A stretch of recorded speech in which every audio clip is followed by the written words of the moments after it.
Hello everybody and welcome back to the series. We Iron Man every single Fire Emblem game. Today we are continuing our journey through Fire Emblem 4, also known as Fire Emblem Genealogy of the Holy War. But we appear to be looking at a map. Now on the plus side, this is a map of Jugdral, or Jugdral, or something like that, which is the name of the continent that Genealogy takes place on, so at least we're in the right area. But the reason we're doing this is because I want to talk about the story so far. So one of the reasons that I've been doing this series is to Iron Man every game, obviously, which is gameplay, but also to learn the story of a lot of these older games that I don't know that much about. And Genealogy's story is really interesting, but a little complicated. So I thought it might be fun to go through the stories of all the chapters that have happened thus far, and then maybe we can do sections before each video where we go through the chapters later on as well. So I know this isn't going to be everybody's cup of tea, so if you really just want to watch the gameplay, feel free to skip to that. But yeah, the other thing I want to mention before we start this is I'm not an expert on the story. As I talked about before, the only time I ever beat Genealogy before this, it was in Japanese. Didn't know what was happening, so I'm just reading the story and trying to understand it as we go. This is also going to be extremely abridged. I'm only going to be talking about a few characters. I don't want to make these sections too long. But yeah, if I get anything wrong or mispronounce anything, feel free to either let it slide or mention down in the comments, whatever you want to do. But this is the story as I understand it thus far. And yeah, let's just get right into it. So our story begins in Grandbell or Grandvale. I'm not sure what the correct translation is, but it says Grandbell here, so let's say Grandbell. And initially we learn all about the different houses of Grandbell. So Friege, Veltome, all these different things. These aren't super important. They'll be more important later. But the person that is important is this guy, who's Prince Kurth. He's the Prince of Grandbell. Now, basically what happens is somebody up here in Isaac attacks Grandbell. And of course, Grandbell's like, that's not cool. You know, don't do that. We have to go to war with Isaac now, obviously. So Kurth takes a bunch of loyal knights and he goes through the desert and he goes up to attack Isaac. So he's gone, right? Along with most of the armies of Grandbell. I'm just going to say Grandvale because it's Grandvale in my translation patch. It's way easier for me to say that. So in Grandvale. Now, while this is happening, this nation down here, the Kingdom of Verdane, is like, this is really dope because their armies are gone. I really want to invade Grandvale. I don't like it very much. So why don't we head over there and invade Grandvale? And we're going to have to move this just a little bit over here. So that's where we meet this character. Oh, sorry, that's not the character. We're really off. This is a professional thing here. All right, this character is important, so we'll leave him on the map. But most importantly, we meet this character. No, sorry. Most importantly, we meet... This character is also important. We meet this character. I'm off to a good start with this, huh? We meet this character. So this is Gandalf. He is one of the princes of Verdane, and he is like, let's go attack Grandvale. I don't like those guys. I also really like this person who's Aideen. So I'm going to go kidnap her, and I'm going to go take over Grandvale. It's going to be dope. So he heads over with some armies. He goes through Evans, down to Zhongbai, or Zhongbi, or whatever the name of this place is. And he kidnaps Aideen, and he's like, all right, I'm out of here. I got the thing I wanted. You guys hang out here, and we'll attack Grandvale some more later. So Sigurd's over here, right? He is the Prince or King of Chelphi. His father, who I guess would be the King of Chelphi, is like the right-hand man to Kurth. So he's off fighting a war. So Sigurd's like, well, that was pretty weird what just happened. I don't really like these Verdane guys, so I'm going to go help out Aideen, and I'm going to attack these guys. He is joined by a bunch of people, but the people we're going to be talking about are Quan and Ethlyn, who is now in the water. Probably not great for her. These two are kind of important because Ethlyn is his sister, who's married to Quan, who's the, I think, Prince of Leinster, which is up here. So they're kind of important units, but not going to be super important for our purposes. But just know these two are fairly important. They'll be important later.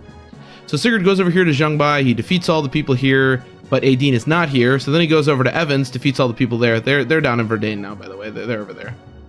Oops.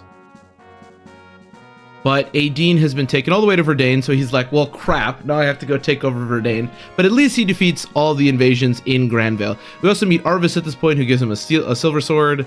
Appreciate you, Arvis. He'll be more important later, but we're not going to talk about him here. So this is the prologue. Pretty simple. None of the bosses we defeat are really that important. We don't defeat Gandalf, who's this guy. So yeah, that is the prologue of Fire Emblem 4 Genealogy of the Holy War. All right, welcome to chapter 1. So chapter 1 takes place in Verdane. Sigurd is basically like, number 1, I want to protect Aideen. I should go find her probably. But number 2, this is the bigger reason. I hate Verdanites. They're dirty, they're lazy, and I don't like them. So I want to murder all of them. There's a lot of racism against Verdane that happens around these parts. But he wants to go kill all the Verdanites. So he starts in Evans and he's going to start heading down here. Before he does that, this man's going to show up. This is Eldigan.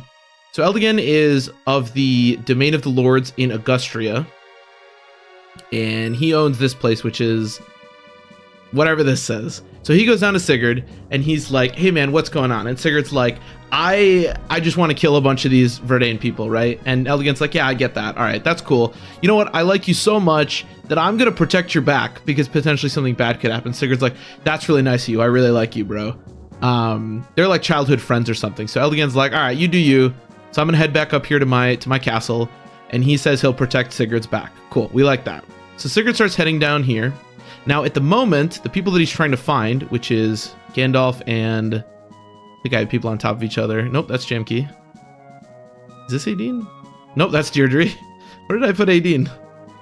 All right, so they're currently here in this castle. Sigurd doesn't know that, so he heads down toward Genoa. When he gets to about here, Jamke, who we just looked at, but now we'll actually talk about, is like, man, this is really messed up. He's one of the princes of Verdane. This is really messed up. I don't like anything that's going on in this nation right now. We're being really creepy and bad. So he lets Aideen go. So she starts heading up and eventually meets up with Sigurd. And he's like, look, I can't come with you. I'm going to go talk to my father, the king, and try to get him to see reason because he is just being a moron. So he heads up toward this way. And then, yeah, Aideen's with Sigurd. Now, the person who's holding Genoa is not important. He's one of the princes. We kill him. Who is important are these two people. So here we have Ira. Nope, that's Shannon. Ira and Shannon. Now, these are people from Isaac. Ira is the sister of the prince, I think. And then Shannon's the son, right? Now, what they're doing down here, I'm not 100% sure. But they basically explain to us that person or that army that attacked Granvale was not intentional or was not the intention of the like royalty of Isaac. In fact, they killed the people that attacked Granvale, but when they tried to tell Granvale, the messenger died. And then the prince decided, you know what the hell, I'm gonna go fight Granvale, and basically knew he was gonna die. So he was like, Ira, my son, this is Shannon, right? This dude right here. He is super cool, love him to death. He's going to be the future of Isaac, maybe the whole world. So why don't you take, I'm just going to die, right? But why don't you take him, go down to Verdane, get yourself captured. It's going to be cool. So Ira takes Shannon and they go down here, gets captured. So Ira winds up fighting you, but then once Sigurd rescues Shannon, Ira joins you. Now, other than the little story tidbit of what's going on with the Isaac War, these two units are not very important for right now. Ira is a unit that you can recruit, but yeah, they're not super important for now. But just know that currently in Sigurd's care are the prince, I guess, and now the queen, or I don't know, royalty of Isaac, basically. Okay, so these two have been recruited. Now Sigurd's like, all right, well, I rescued Aideen, but I really don't like that Gandalf guy, and I'm still pretty racist against Verdanites. So I'm going to go kill Gandalf, which he does. So this guy dies. Now, around this time, this man is going to show up. This is Elliot. He is also of the domain of the Lords of Augustria. He's from Herheim. And he's like, you know what? Sigurd just left Evans. I think I can take that. This is a great idea. But he encounters Eldigan, and Eldigan's like, nah, man, I told Sigurd he was going to be protected, so you can't pass. And Elliot's like, well, I'll kill you. And then he gets defeated pretty quickly. So he gets defeated and retreats back to Herheim. But the point is, this guy's a dickhead, Elliot, and this guy's chill. And also, Elliot has something out for Eldigan, which will be important in the next chapter. But Eldigan protects you, so he's a homie for sure. Now, when Sigurd takes Marfi, or Marfa, he meets this person. This is Deirdre. Basically, Sigurd sees her and says, man, I love you, I want to marry you. And she's like, that's a little weird, I'm going to go back to my forest. So she goes back to this forest, and then this old man cockblocks Sigurd and basically says that he shouldn't mess with forest folk because they're weird. But he's like, I don't care, old man, I love her. Now, while all this is happening, Jamke winds up here at Verdane. I don't know why the capital of Verdane is called Verdane. That's a little weird. But he winds up here. Now, we got to move Gandalf up here because we got to introduce some new characters. So, who's this guy? Hold on a minute. Okay, that guy's important. Where did my... I think I moved this a little bit. Oh, this guy. Okay, that guy's important. Hold on, we need one more. This guy. Okay, this guy won't be important for a minute, but basically these two... Jamke meets with his father, and he's like, dude, what are we doing? Like, we're getting killed by Sigurd. We're just, like, murdering Granvalians. I don't know what's going on. And his dad, who's the king, whose name I don't remember, is basically just an idiot. And he was told by this guy, who clearly looks like a bad guy, that Granvale was trying to attack them. And so they needed to kill Granvale, which is pretty obviously a lie, but he believed it because he's a feeble old man. And Jamke's like, oh my god, this is ridiculous. I'm gonna go attack Sigurd, basically like what Faramir does in Lord of the Rings, if you've ever seen that. I'm gonna go attack Sigurd and basically die because my dad's an idiot. And then finally the king is like, wait a minute, this might not add up. And then this guy kills him. So this guy basically told him all these lies and was convincing him to attack Granvale. And now he's the king of Verdane, sort of. So this guy shows up. This guy is named Manfroy. This guy's named Samdima, by the way, but it's not super important. This guy's named Manfroy. And he's like, what's going on over here, Samdima? And Samdima's like, well, I was hoping to use Verdane to destroy Granvale, but they all suck, so nothing really became of it. And Manfroy's like, well, what we really want is people with Lobturian blood. So Lobturian blood is basically evil blood. If anybody's found out to have Lobturian blood, they get burned at the stake, which is not great. But they're trying to use the evil blood to create their, like, dark god. So supposedly, there's a male with Lobturian blood and a female with Lobturian blood. They know where the dude is. He's chilling. You know, he's cool with everything. But they don't know where the girl is. She's around here somewhere. She's around... Whoops, that's not what I meant to do. She's around here somewhere. So anyways, Manfroy's like, all right, well, kill Sigurd if you can, and find the girl if you can. I don't really care. I'm going to go up here. So Jamke comes charging at Sigurd, but Aideen convinces him to not be an idiot, so they get recruited and both go off. And then as Sigurd is going through the forest, Deirdre shows up, and she's like, you know what? I really love you too, and I want to marry you. And Sigurd's like, great, that's what I've been saying. So they get married.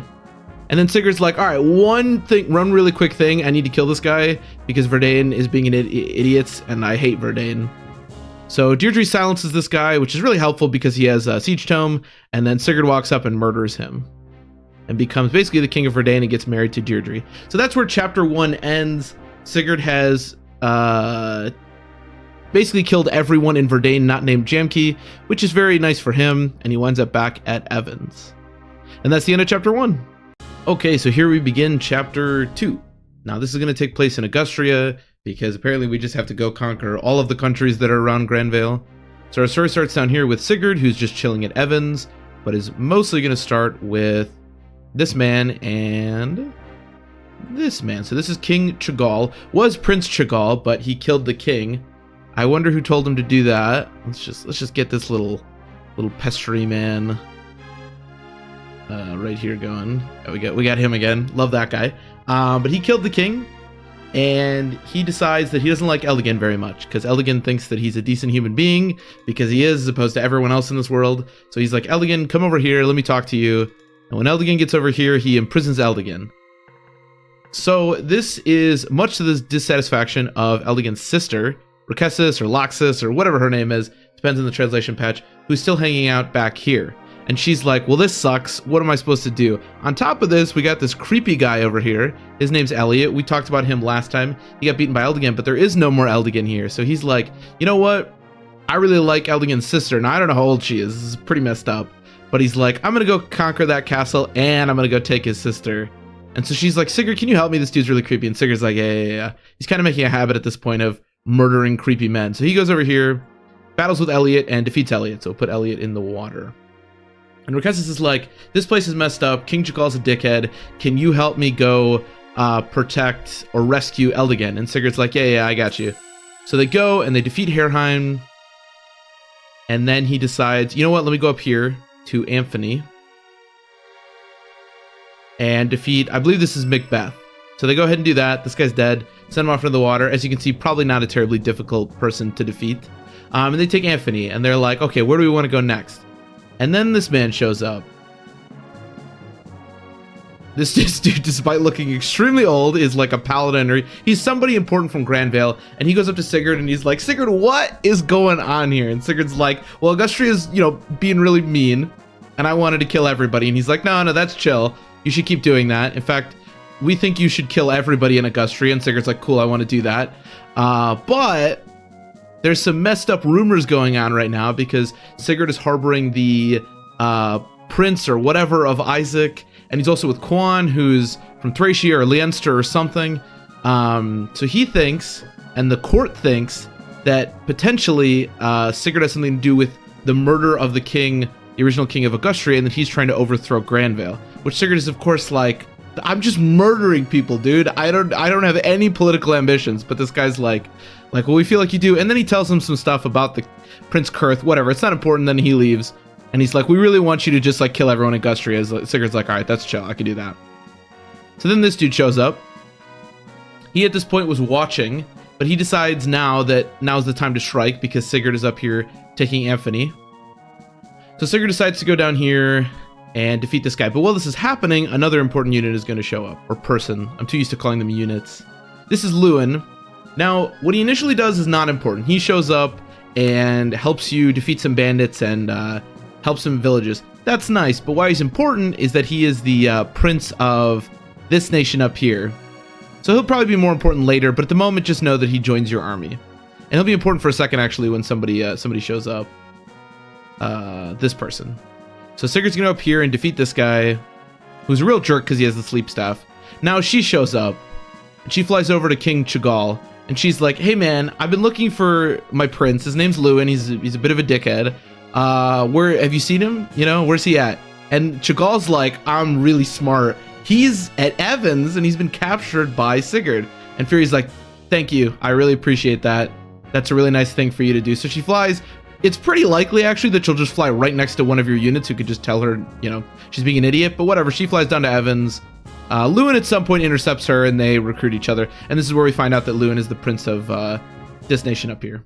Not super important right now. So Sigurd keeps going up here. Now it's at this point that Manfroy shows himself, because Chagall is yelling at him just like the other guy did. And he's like, you told me to kill my dad. What the hell am I supposed to do now? And Manfroy's like, I don't know, man. I just told you to kill your dad. Like, I don't know what you want me to do.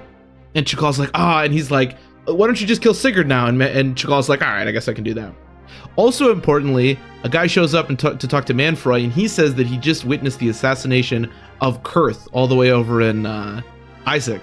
So that's pretty important, of course, because if you remember, Kurth is the Prince of Grandvale, so a pretty important character. And Manfroy's like, that's cool. We don't like that guy, so I'm happy he got killed. So Sigurd winds up going up here, he defeats some more units, and then he defeats Chagall and rescues Eldigan. But Eldigan's not very happy about this, because despite the fact that Chagall is an absolute piece of shit, he does still view him as the king, and doesn't really like Sigurd that much. So Sigurd's like, alright, fine, I won't kill Chagall, you can take him off to another castle, but I'm gonna have to rule here for like a year, and make sure everything's chill. And Eldigan's like, alright, I can do that.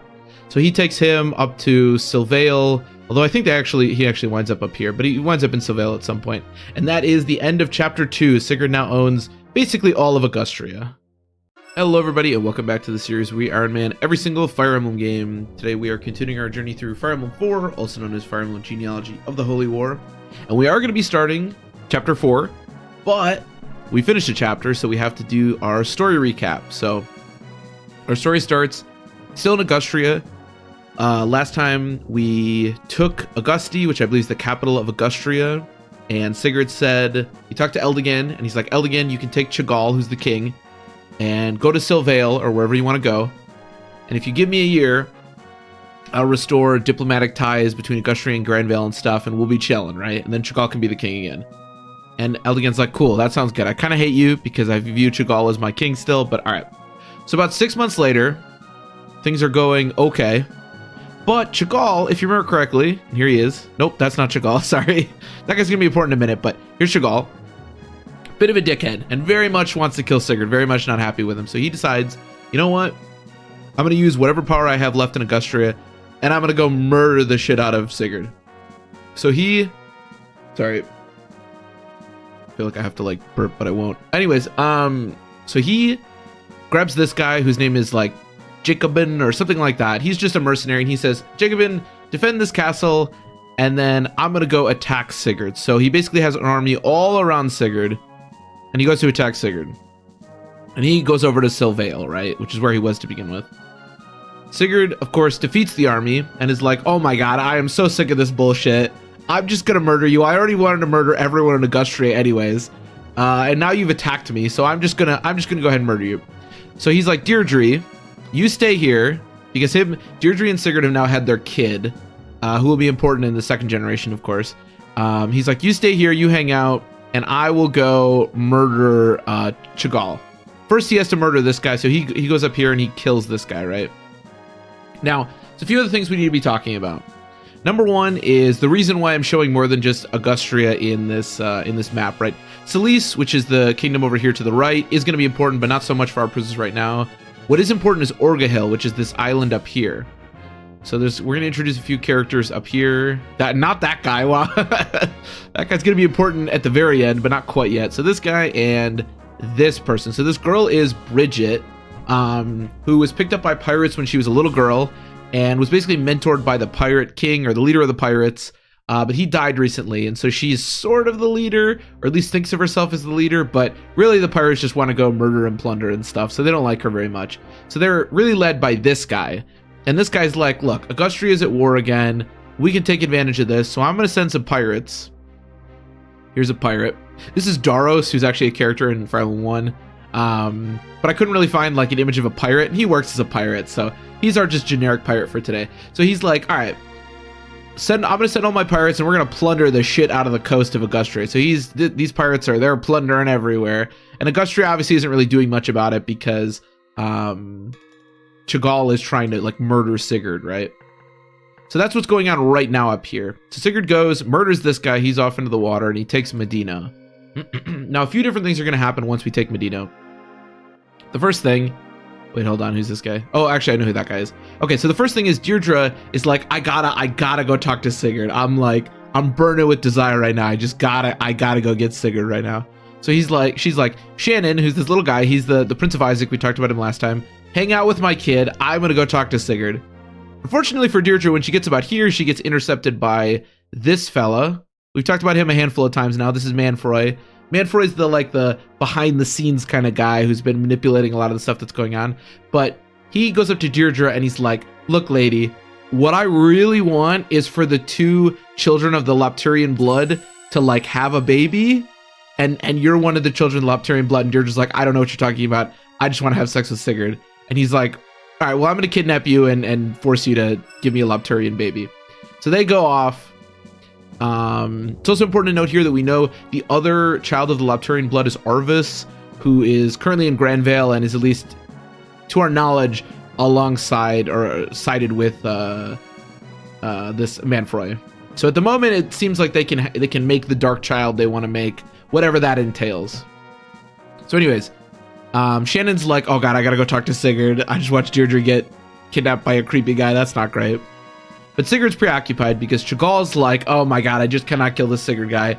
All right, Eldigan, this time I'm going to have you go fight him. And I need you to kill him, okay? And Eldigan's like, oh my god, dude, why couldn't you just wait the year? You're the worst, but fine, I will go fight Sigurd. All right, so he goes out and he's going to go fight Sigurd. Now, another character we need to introduce that's important is Father Claude. So Claude shows up and he's like, Sigurd, what's up? These two know each other, obviously. I got some bad news. So he tells Sigurd that Prince Kurth died. Now, we already know that Prince Kurth died. Kurth was the Prince of Granvale, and he went off to fight the war in Isaac, but now Sigurd knows that he's dead. This is bad, obviously, for a variety of reasons, but one of the reasons it's really bad is because apparently the blame is being put on Sigurd's father and then Sigurd and his whole family, which is not great. We had some hints of this last time. So Claude's like, look, I'm the heir of Bragi, so I'm going to go to the Tower of Bragi, and he's going to tell me what's going on, right? And I'll figure out this corruption shit. So the Tower of Bragi is up here, so Claude's going to go up here, and he's going to go commune with his ancients, or I don't know, whatever he does at the Tower of Bragi. And Sigurd's like, all right, well, I got to go murder Chagall for the 80th time, but good, you go tell me what's going on. And you're also fighting pirates along the way, so we'll put the pirates out in the water here. We can use them later, actually, because they'll be important. Or he'll at least have an army of pirates. that'll come attack us, but you're fighting the pirates the whole time. Now, Sigurd goes to meet with Eldigan to fight. There's a few different ways you can handle Eldigan. You can just kill him straight up, or you can talk to him with his sister. Let's say for our purposes, you talk to him with his sister. Eldigan's like, okay, I'm going to go convince Chagall. Once and for all, I'm going to convince him to stop doing this. So he rides back to the castle of Silvale, and he's like, Chagall, you're going to die. We're going to lose Augustria. Please, Sigurd will let you be the king of Augustria. Just stop being an idiot. And Chagall's like, you're a traitor. And he imprisons him, but this time he also executes him. So Eldigan dies in a very unceremonious way. Very sad for a pretty cool character, but we're going to be getting a lot of that. So anyways, Sigurd finally marches on Silvale, finally kills Chagall. Get this guy out of here. Oh, sorry, one more thing needs to happen beforehand. So Chagall hires, whoops, not that person. Chagall hires this person who is King Trevant or Trevenant. That's a Pokemon, but he is the king of Thracia. So Thracia is the nation all the way down to the southwest of where we are, or sorry, southeast of where we are right now. And Trevenant's like, I got you. Here are some dragon knights. This is, I don't remember this guy's name. Some dragon commander. He won up in his eyes. He's obviously going to die pretty easily. They're going to help you out. So they go and attack Sigurd and basically immediately die. And Trevenant's like, all right, well, that was the best I can do. I'm going to get the hell out of here. So he leaves. Not super important for where we are right now, but just know that Trevant is kind of a bad guy and the king of Thracia. Without them, though, Sigurd kills Chagall pretty easily and finds that Eldigan's been killed, which is very sad. A lot of dead people up here. Although Deirdre and Manfrey are not dead. So this is where Sigurd is right now. Now, a few things are going to happen right now that's pretty important. This guy is going to officially kick Bridget out of Orga Hill and make her not necessarily a traitor, but they're going to try to kill her because she doesn't like that he's sending pirates to go ransack innocent villages. She's like a reasonable person. So she runs away. She's like, oh my God, they're all going to kill me. And the pirates start chasing her. Now, while this is happening too, Claude exits the Tower of Bragi and is like, oh my God, I've solved it. I know who the traitors are in Granvale and what's going on. I gotta go tell Sigurd. But he's also being attacked by pirates. There's pirates all over the place. And this guy, the king of the pirates, now is like, all right, let's make this bridge appear. So they make this bridge appear. It doesn't quite look like that, I'm sure, but something along those lines. And we're gonna go attack Augustria because they're at war and we want to kill everybody and raid stuff. So Sigurd's like, great, now I gotta go kill all the people up in Orga Hill.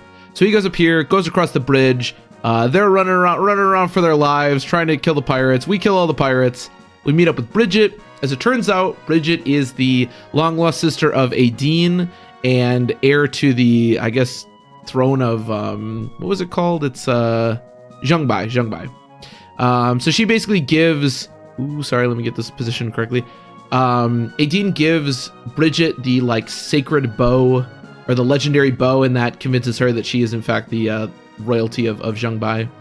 Now Claude goes up to Sigurd and he's like, I've solved everything. There are these people, Duke Reptor and I think it's like Duke Langbolt, something like that, killed the prince and are basically blaming it on your family. But don't worry, I'm gonna go back to Granvale and I'm gonna set all this straight, okay? So Sigurd's like, cool, all right, just hang out with me for a second while I kill these pirates and then you go ahead and do that. So he kills this guy, he's dead, and he takes Orga Hill. And it's like, all right, well, now we're looking pretty good because we've figured out what's going on in Granvale and we've taken out the pirates, everything's looking great. And then these fellas show up. This is Duke Reptor, and this is Duke Langbolt or something like that. And they're charging at Sigurd. So basically, they killed the prince, and then they convinced the king that Sigurd's father did it, and they just beat the crap out of Sigurd's father, right? So Sigurd's like, oh my God, I'm gonna die. And Claude, unfortunately, is still with Sigurd. He didn't get a chance to go back to Granvale, and they're like, we might just be dead. I don't know how to do this. But thankfully, this fella shows up, who is, sorry that she has a different border. I couldn't find a border that wasn't that. But she's like a general or a warrior of Celis, and she's like, hey Sigurd, shit looks really bad here. Why don't you come over to Celis? My queen really wants to see you, and we can chill, all right? And Sigurd's like, anything's better than this, let's go. So that's the end of chapter 3. At the moment, obviously things are looking pretty dire, but at least we get to go to Celis and, I don't know, maybe try to convince the king to not be an idiot. Oh, one more thing, I mentioned Arvis a bunch of times.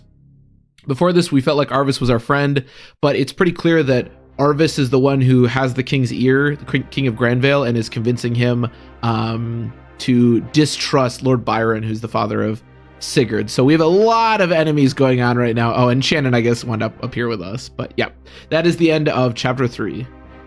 Hello everybody, and welcome back to the series We Iron Man every single Fire Emblem game. Today we are continuing our journey through Fire Emblem 4, also known of course as Fire Emblem Genealogy of the Holy War.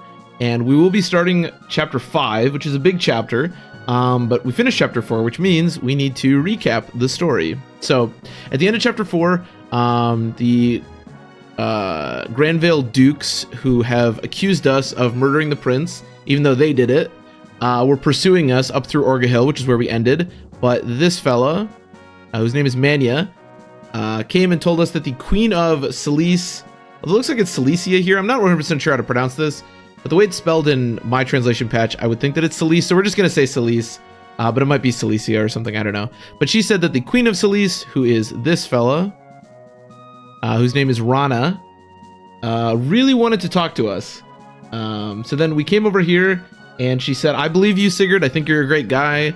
I believe that you're innocent. I'm going to send some messages down to Granvale. Unfortunately, none of those messages ever got to Granvale, or if they did, they never actually accomplished anything because they're mostly being cut off by people from Granvale, which is not great. So she's like, Sigurd, you can stay at Celis Castle, which is where we are, and chill there, and I don't know, maybe we'll clear your name eventually, who knows. And Sigurd's like, all right. So it's been about a year at this point. Now there's two things to talk about before we start the chapter itself. The first thing is that Lewin, who's a character I talked about briefly, we recruited a few chapters ago, is the son of Rana, who's the rightful heir to the throne. But the reason he left is because there's these dukes that are not very nice. They are his uncles, and they are vying for the throne. So up here we have Meos, who's at Thove Castle, and then down here we have, I hope this is the right person. Yes, Dakar, who's at Zaxxon Castle, and they both want the throne for their own. The second thing that we learn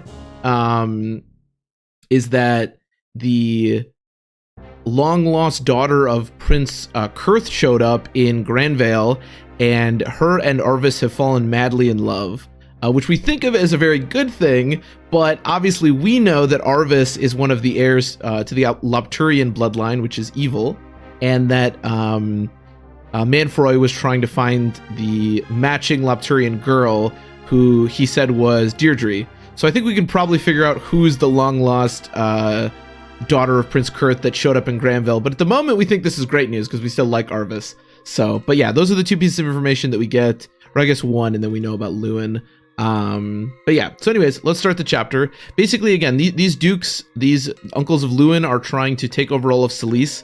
So this one up here, Miletos, is convinced by his brother Dakar to attack Sigurd at Celis Castle. So he sends this fella and this fella, who are, actually have their names here, Kavuli and Dietver. Dietver? That sounds weird. Whatever. So the main armies of Celis are Pegasus Knights and Wind Mages, and these two sort of embody that. So they both come, charge at Sigurd. He, of course, defeats them pretty easily, so they are murdered. And then Mios is all alone, and Sigurd winds up going here and taking over Thove Castle pretty easily and defeating Mios, who is now dead. So he winds up at Thove.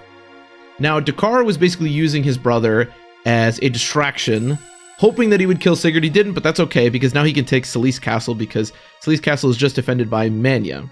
So he sends out, I think this is her. Yes, he sends out Pamela, who's one of the sort of captains of the Pegasus Knights, to attack Celis Castle, which I think is just called Celis. Yeah, I don't know why the capitals of these places are just called the place themselves, but they are. So Rana sends out Manya, who's the Pegasus captain that we went and got us, and they start having a fun little fight here. They're pretty evenly matched, but Dakar has a little trick up his sleeve. He has this guy. Nope, no, sorry, not that guy. He does have that guy, but he won't be important for a minute. He has this guy. So this is Andre, who is the prince, I guess, of Zhengbai. So Zhengbai, if you remember correctly, was actually the first castle that we took. We started in Kelfi, but we took Zhengbai right away. He's the brother of Aideen and Bridget, who we recruited in the last chapter. And Granvale is none too happy with Sigurd, of course, so he comes and helps Dakar, who's siding with Granvale. And he is a bow knight, and he leads an army of bow knights. And if you ever played Fire Emblem, you know how bad it is to get matched up against Bone Knights as Pegasus Knights. So he goes, helps Pamela, and absolutely obliterates Mania, so she's murdered. And yeah, now Celis Castle is pretty unguarded. So Andre basically says, I'll go take Celis Castle, which he does. And then Pamela, you go up and try to take Thove. So she's going up there. Andre takes Celis Castle, and then he leaves. He's not dead. We'll put him down here in the Yeet Desert for now. Dakar sends this guy, who's a bit of a jerk, to go take Celis Castle, and then also summons this person, who's just really a mercenary captain. She's not super important, but she's defending him. So he goes, takes her Rana prisoner, so she's his prisoner, whatever. And then Pamela goes up here to try to take Thove, but of course is repelled by Sigurd, who now comes down here and is going down to Celis. So Sigurd destroys this guy. What is his name? His name is Donovan. He's a bit of a jerk. He was trying to kill civilians, which we don't love. Oh yeah, also, by the way, I used the same picture for these two. I think actually one has earrings and the other one doesn't. They reuse a lot of sprites, so that's why they look the same, and they're actually right next to each other, twins. But yeah, he dies. Donovan is killed. So he takes Celis Castle, which of course Queen Rana is pretty happy about. Queen Rana also gives Lewin the Holseti, is it, or Forseti? I don't know, basically the like legendary tome of House Celis, which makes him the legendary warrior of Celis or whatever. Not super important for our purposes. But Lewin is now, I guess, kind of crowned king. I don't know. So Dakar's pretty pissed about this because he wants to take over all of Celis. So he sends out, I believe her name is Lamia, yeah, to go kill Sigurd, but she dies pretty easily. And then Sigurd finally follows up by going and killing Dakar, who again is a bit of a jerk, and so he is murdered. Now, at the end of this, he winds up at Zaxxon Castle, and Rana basically goes up to him and she's like, thank you for protecting our country. I appreciate it. Obviously, these dukes were pieces of shit. You can hang out here for as long as you want, Sigurd. You know, I don't mind. And Sigurd's like, no, you know, I've killed everyone in like 3 different countries now. I feel like the only solution to anything at this point is just to murder more people. So I am going to go attack Granvale and basically take it by force to clear my name. And Rana's like, that doesn't seem like a great plan to me. But then again, nothing else is really going that well. So you do you, Sigurd. So he ends again at Zaxxon Castle, ready to fight basically all of Granvale at the end of chapter 4. Hello everybody and welcome back to the series where we Iron Man every single Fire Emblem game. Today we will be continuing our journey through Fire Emblem 4, also known of course as Fire Emblem Genealogy of the Holy War. But before we do that, we finished a chapter last time, specifically chapter 5. So now we have to do a story recap. Chapter 5 is an extremely important chapter in the game, and we're going to find out why right now. So let's get right into it. So last time we finished our journey through Celis. We killed a whole bunch of people, including the uncles of Lewin, and because they were being jerks. And we ended up in Zaxxon Castle, which is where Dakar was, who was one of the dukes. And the queen of Celis, Rana, was like, Sigurd, you can stay here for as long as you want.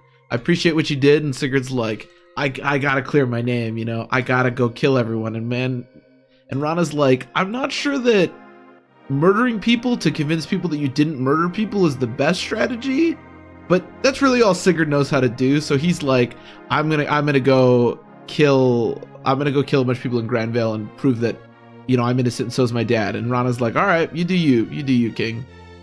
So our first obstacle is this man. This is Lubbock. Oh no, sorry, he's at Lubbock. This is Langbolt. So him and Reptor were the 2 dukes that basically killed Prince Kurth and convinced the king that Sigurd and his father were the ones that did it. So he's a bit of a jerk and we don't like him very much, and he's been beating up Sigurd's dad. In fact, Sigurd's dad, Byron, is right here. This is Sigurd's dad.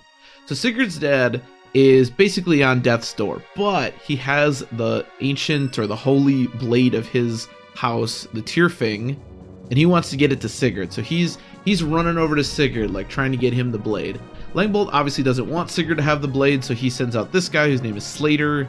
He's very small, doesn't really matter much, and he's gonna go pursue Byron. So Sigurd's like, all right, gotta go kill Langbolt, gotta go save my dad, I'm out of here. So he goes over, he meets with his dad. His dad unfortunately dies, but before he does that, he gives him the Tyrfang. Unfortunately, it's broken, which is not great, Dad, thank you, but we appreciate the effort. So his dad is dead. He absolutely massacres Slater. There's another person here with Langbolt. This is Andre. He's the one that was sent over to annihilate Mania and the Pegasus Knights last last chapter, and he's one of the like lords of Zhongbai. So he goes to fight Sigurd, just like everybody else. He gets slaughtered, and Sigurd marches on Langbolt, who tries to defend Lübeck, but is also massacred by Sigurd. By the way, we're getting to the point where a lot of these people that we're killing, specifically in the case of Langbolt, is the head of his house. So he has a lot of holy blood, of I think it's Dozel holy blood specifically. So he also has the legendary weapon of his house. So pretty scary people, but we managed to defeat him and take Lübeck. Now, after this happens, a few different things are going to happen. Down here in Fenora, this person's going to spawn. This is Vala. She's just a member of, I think, House Frege, and she's going to defend Fenora from us. It's just like a desert town. But what's more important is that this person and this person are going to show up. Now, this is Ethlin and Quan. If you remember correctly, we talked about them a little bit in Chapter 1. They joined us then, but they had left recently. They are the, I guess, the prince and the princess of Leinster, which is down here. You can barely see it. They went home, but they've come back to try to help Sigurd, and they're currently trudging through the Yi Desert. Unfortunately, they're cavalry, and cavalry doesn't move in desert very well. So this man, another man that we met earlier, Trevant, the king of Thracia, decides, you know what, this is a good time to ambush and murder Quan and Ethlin, because I don't like them very much. And Quan in particular has the Gebolg, which is the legendary lance of his house, and Trevant wants that quite a bit. So Ethlin and Quan spawn here, they start heading up towards Sigurd, and suddenly Trevant is hot on their heels. And he comes with this guy who's just a general that he has with him. I don't remember this guy's name. It's like Morgan or something. So Sigurd starts heading down here, but unbeknownst to him, Quan and Ethlin are absolutely massacred by these two. Actually, wait, I meant to shoot. I missed. Hold on one second. Oh, I didn't get the picture of the baby. Okay, whatever. Who cares? So basically, Ethlin and Quan have two kids, one of which is Leif, who will be important later. He's back in Leinster with Finn. The other of which is Eltina, who they're currently carrying with them. So Trevant slaughters Ethlin. So let's put her over in the water. And then Quan, he's like, Quan, give me the Gebolg. And Quan's like, fine, you can have the Gebolg, just don't kill my daughter. And he's like, cool, that sounds good to me. So he kills Quan. So Quan and Ethlin are unfortunately dead. And Trevant decides to take the child, Eltina. Maybe because she has the blood to wield the Gebolg. Who knows? We'll find out later. And Trevant leaves.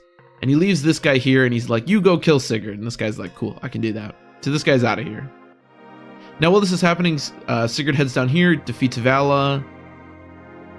Morgan, excuse me, Morgan, wherever this guy's name is, goes up to Sigurd. He's defeated pretty promptly by Sigurd. And now Sigurd's taken Fenora.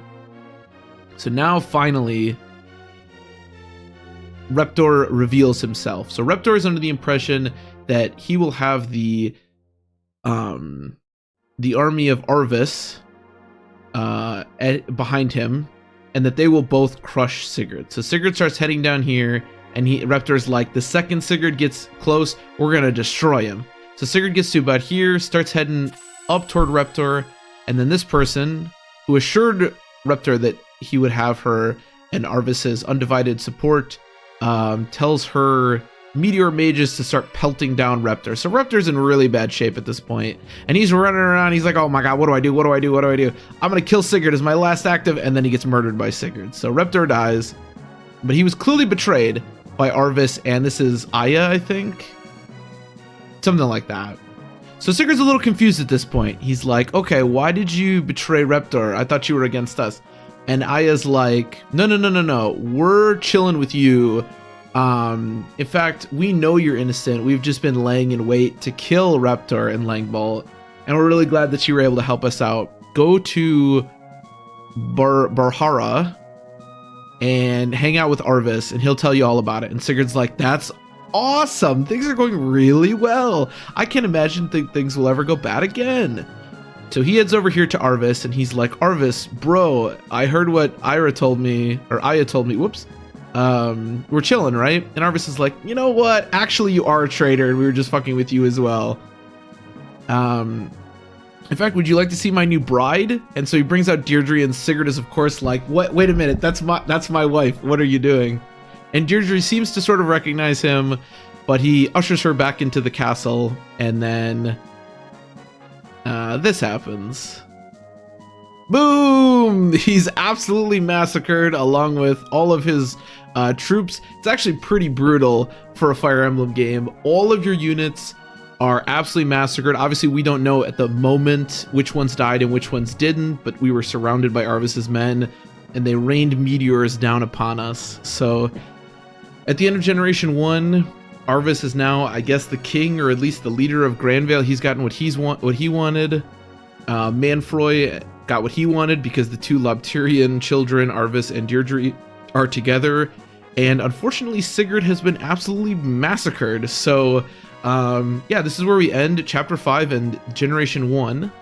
We will be picking up in Chapter 6 next time. But yeah, pretty brutal end to the game. If you were playing Fire Emblem 4 and you weren't expecting this, this would be quite the quite the moment. Especially considering we've spent a long time training up these units. But yeah, so anyways, let's get right into the gameplay of Chapter 6.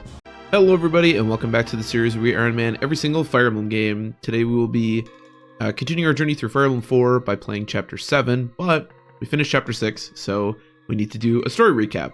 Now, Chapter 6 is important because it is the first chapter of the second generation.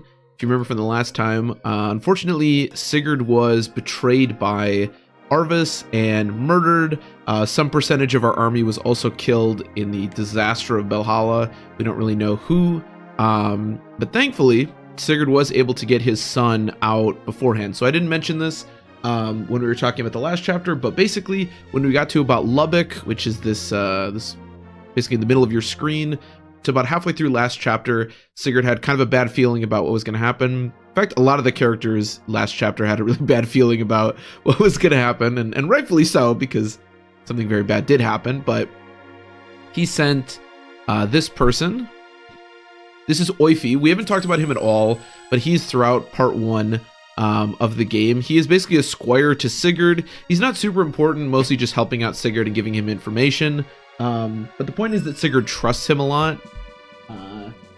And he knows Sigurd's son Celis pretty well. So he sends him along with Prince Shannon, who is the Prince of Isaac. We recruited him back in Verdane, actually, and he's been with us. So he sends these two along with Celis, who... Whoops. Where is Celis? Oh, I've lost Celis. Where did our boy go? Hold on, I can fix this. But yes, he sends these two units. We'll just get a new Celis, it's fine. He sends these three along with this person who's Larcy. She's going to be a little bit important for the rest of the chat, or later on in the chapter. But she's the daughter of Ira. Basically, I just have her here to embody the fact that a lot of the characters we're going to be recruiting in the second part of the game are the children of the first part, sort of carrying on the lineage of their mothers and fathers. She's also, I think, the cousin technically to Shannon, because Ira was the aunt to Shannon. But the point is, he managed to get these people away, so they were not involved in the disaster at Belhalla. Oh, there's Celis. All right, whatever. Celis, big Celis and little Celis. So yeah, so it's been 17 years since what happened at Belhalla, and they've basically been just sort of hiding out in Isaac for that period of time. Now, at the moment, Shannon is in the Yi Desert. He, again, is the Prince of Isaac, now I guess the king, or at least the supposed king, although basically all of Jugdral is under the control of Arvis. We'll talk about that in a minute. But he's somewhere in the Yi Desert, basically looking for the Holy Sword of the Kingdom of Isaac to try to help out with their revolution. And Oifi is somewhere else as well. I'm going to get rid of little Celis as much as I like him. Now, Isaac at the moment is being ruled by this fella. But not that fella, sorry. That guy's just some random guy. This is King Danimals. He is the son of Duke Langbolt, who we killed in part 1. We actually killed at Lubbock Castle.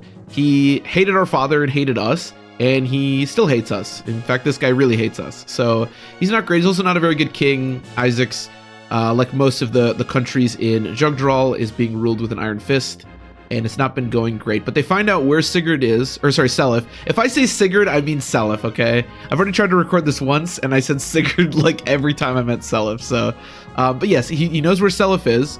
Celis is currently, hold on, let me get what the name of this place is, because it's something really wacky. It is Tilnanog. He's in Tilnanog. So this man, Harold, over in Ganeshire, is sent by King Danimals to go capture Celis. So he sends some units out to attack Celis. Celis decides, all right, we've been found out. We need to fight. You know, it's unfortunate that Shannon and Oifi aren't here, but we got to fight. So they manage to defeat the first part of Harold's army. Oifi thankfully shows up. He has become a pretty powerful knight at this point. He helps out Celis, and they decide, we've been found out. There's really nothing else that we can do at this point. We need to just go take Ganeshire, which they do. They go and kill Harold and take Ganeshire. Now, after we take Ganeshire, this man is going to show up. This is Lewin, who we talked about a little bit in Generation 1. He is the prince, now I guess kind of the king of Celis, although again, Celis is under the control of Granvale. He's a bit pathetic, just like he was in part 1. He never really seems to figure himself out, but he shows up to Celis and basically says, look, Celis, the world is really screwed up right now. Basically, he tells us that Arvis became the emperor of Granvale, and the Granvale Empire is basically spread to all of Jugdral at this point. We found out, actually, in part 1 that Arvis had kind of altruistic means to becoming the emperor of everything. Like, he wanted everyone to live in peace. And supposedly for the first couple of years of his rule, there was actually peace and things were pretty good. Unfortunately, the reason that Arvis has become the king, or somebody that helped him, was Manfroy and the Loptirian Church, which is basically an evil church or cult. And after a few years of peace, that church or cult has become more powerful, and they're basically hunting children and sacrificing them to their dark god, which is not great. So the point is, he basically tells us, Celis, you got to do something.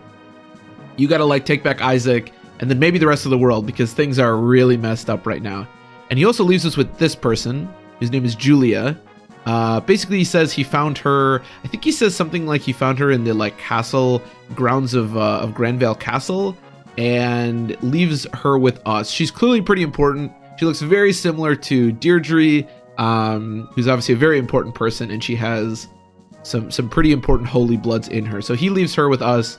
She'll be important a bit later. And he goes down here. He'll meet us up with us a little bit later. But yeah, he's in Revo. So Celis like, all right, well, at this point, I've been found out again. I really just need to, I guess, start my revolution and maybe take back all of Isaac at this point. Now, King Danimals sends out his two sons. This is Johan. Let's just say Johan and Johan. One of them has like kind of a weirder name, but this is where Larcy becomes important, because you can actually recruit one of these units. They're both madly in love with Larcy. So let's just say for our purposes, we recruit this guy. So he's recruited, and then this guy comes from Safara Castle, so we kill him, and then we go over and we take Safara Castle. So we're going to send our whole crew. We won't always have this many units to move, but yeah, our whole crew takes Safara Castle. Now, King Danimals is really mad because one of his sons has been recruited by the enemy, and his other son is dead. So he sends out this guy. His name is Slater, and he goes and takes Isaac Castle. But of course, Celis and his army then turn their attention to him, go and murder him, and take Isaac Castle. So now King Danimals is all alone. Celis has one more person to kill, so they kill King Danimals, and they take Castle Revo, which has liberated all of Isaac at this point. Now, one more thing is going to happen before the chapter ends. I mentioned that Lewin's going to move down here. He basically shows up, and he talks to Celis, and he's like, look, Celis, you did a great job here, but you need to do more. You need to take back basically all of Jugdral.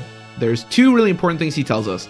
Number one, well, I guess we already know this, but is that Celis actually does have claim to the throne of Granvale, which is really important, and an important message that we need to be spreading around, because he's the daughter of Deirdre, which means he has the holy blood of, I believe, the Crusader Baldur, because he is also the heir to Kelfi, and then also the blood of Naga, which is really important because the blood of Naga basically gives you claim to the throne of Granvale. And then he also says that the son of Quan and Ethlin, they were the ones that were murdered in the Yi Desert, but they left their son Leif back in Leinster, which is down here, has started a revolution of his own, but it's not going very well. So he suggests that we should head down that way for starters. So that is where chapter 6 ends. And yeah. Hello everybody, and welcome back to the series where we Iron Man every single Fire Emblem game. Today we will be continuing our journey through Fire Emblem 4, also known of course as Fire Emblem Genealogy of the Holy War, and we'll be starting chapter 7, I believe it. No, sorry, we finished chapter 7, we'll be starting chapter 8. But that means that we have to recap chapter 7 because we finished it. So chapter 7 is the second chapter of the second generation. I currently have Celis on the map because he finished his journey through Isaac in Ravo. Now we're going to be heading down to the Yi Desert because if you remember correctly, Lewin showed up and told us that Leif, who's the son of Quan and Ethlin, who unfortunately died in the first generation, has started his own revolution down here in Leinster. So we're going to go ahead and get, that's Finn, but Leif and Finn. No, I didn't talk about Finn, I believe, at all in the first generation. He's not super important. Basically, he was a knight that came with Quan and Ethlin. He fought with us, but he was not with Quan and Ethlin when they got massacred in the Yi Desert. He was back at home, basically taking care of Quan and Ethlin's kid, who was, of course, Leif, this guy. So Leif is okay.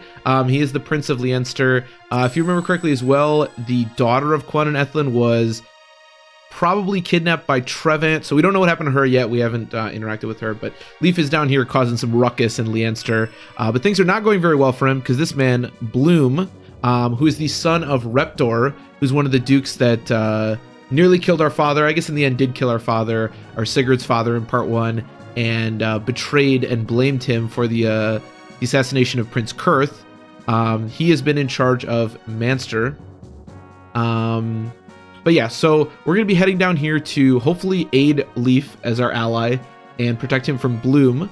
But first we need to go through the Yi Desert. And the Yi Desert has been pretty rough in recent times. The Yi Desert was actually where the Elapterian Church sort of found themselves after they were pursued and destroyed many, many years ago. Actually, I believe in Yid, which is the town here, currently headed by this man, whose name, what is his name? It's kind of weird. It is Tuzov. I guess that's not that weird.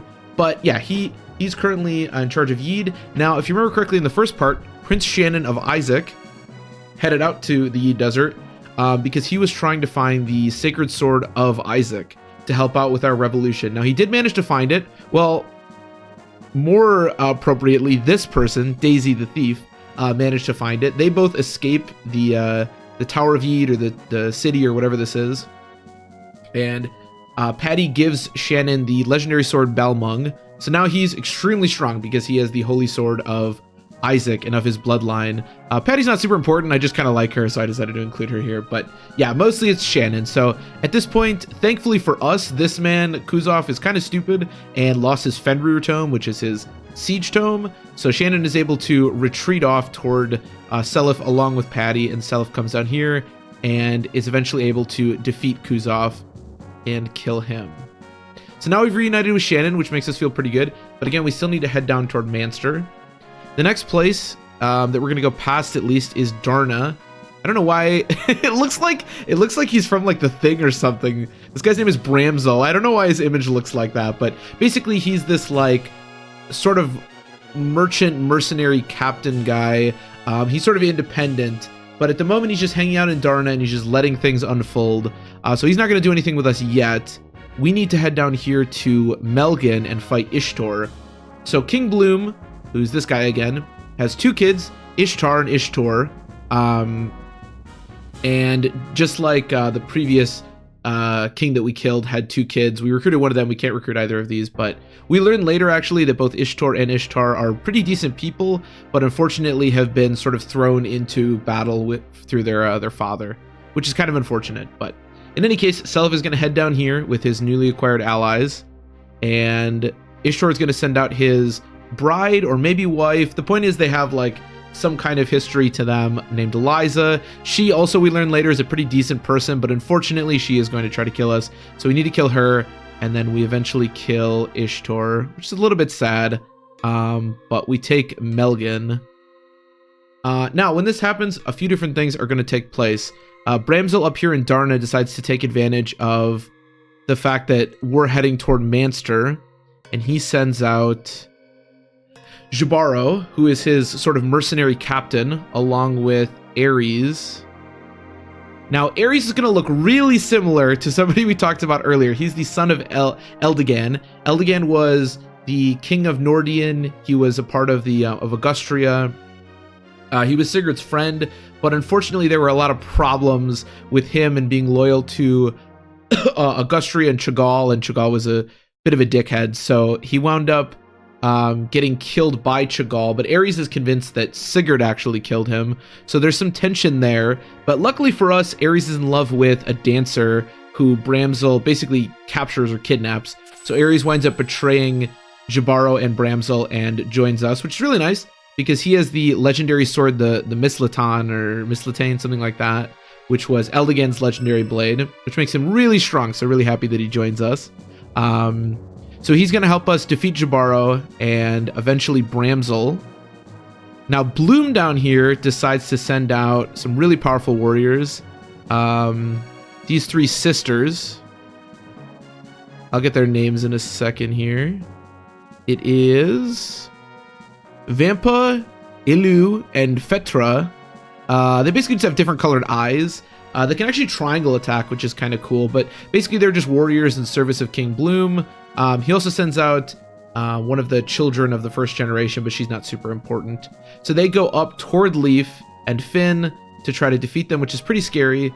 But thankfully, with Ares helping us clear our back, Seliph is able to go up here and defeat Bramsil, and then head down here and defeat these three. They don't die, but they teleport away. And so now it's just Bloom on his own. Now there's one more person I want to talk about here.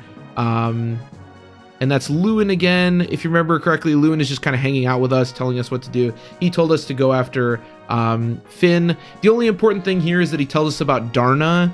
Now, we haven't talked much about sort of the history of the world. I've talked a little bit about the Holy Swords. Basically, a long time ago, the Lapturian Empire was really brutal, killing everybody, and there was a resistance force, but they were pretty thoroughly defeated and wound up back here in Darna, and they were starting to sort of lose the city, and things were looking really bad. But 12 basically gods showed up and bestowed 12 holy weapons or legendary weapons upon 12 crusaders, young heroes, and they were able to use those, basically the power of the gods, to swing the tides of the revolution and defeat the Lapturian church. So Lewin tells us this. I've mentioned holy weapons a few times. These are the weapons of the gods, and if you have major blood of these different places, you can use the weapons, which is a little shitty for people who didn't happen to be born into privileged positions, but you know, whatever. That's just kind of Fire Emblem in a nutshell. So for example, Ares has really strong, I believe it's really strong hazel blood, which means that he can use the Mesletane. Seliph has really strong, I can't remember what kind of blood it is, but he can use a special kind of sword, same thing with Shannon. So he just gives us a little history lesson on the world basically there. The last thing that we need to do is kill King Bloom, who actually does have a legendary weapon of his own. It was the same thing that Reptar had, but thankfully, through silencing or just fighting him straight up, we were able to defeat King Bloom and take Alster, rescuing Finn and Leaf, along with reuniting with Shannon, and Daisy's here to just kind of hang out. So this is Chapter 7. At the moment, at the end of the chapter, there's not really any like significant thing that we're going to be doing next time. Mostly we just need to rescue Leaf, and then we'll be moving on probably to the rest of Thracia. Hello everybody, and welcome back to the series where we Iron Man every single Fire Emblem game. Today we'll be continuing our journey through Fire Emblem 4, also known of course as Fire Emblem Genealogy of the Holy War. And we're going to be starting Chapter 9, but we finished Chapter 8, which means of course that we have to do a story recap. So in Chapter 7, we came down to help out Leaf, and we saved him and his rebellion in Leinster, and we pushed Bloom, who's this fella right here, back to Connaught. And we're gonna have Leaf currently still in Leinster, and we're gonna be starting in Alster down here. Now, a little bit of history on what happened in the Thracian peninsula. As we know, King Trevant, who I'll get on the map here in a second, if I can find him, which I'm currently unable. Here we go. This is King Trevant. We talked about him a little bit in the first part. He was a part of some mercenaries that King Chagall and Augustria used to attack us. But we also talked about him because he's the one that led the Thracian Draco Knights to slaughter Quan and Ethlin in the Yi Desert in the final part of Generation 1. Now, after he did that, he tried to take advantage of Leinster now being weak and pursue taking over Manster. Basically, Thracia, which is where he dwells, he leads, is a mountainous country that does not have very good farmland, and so they struggle quite a bit.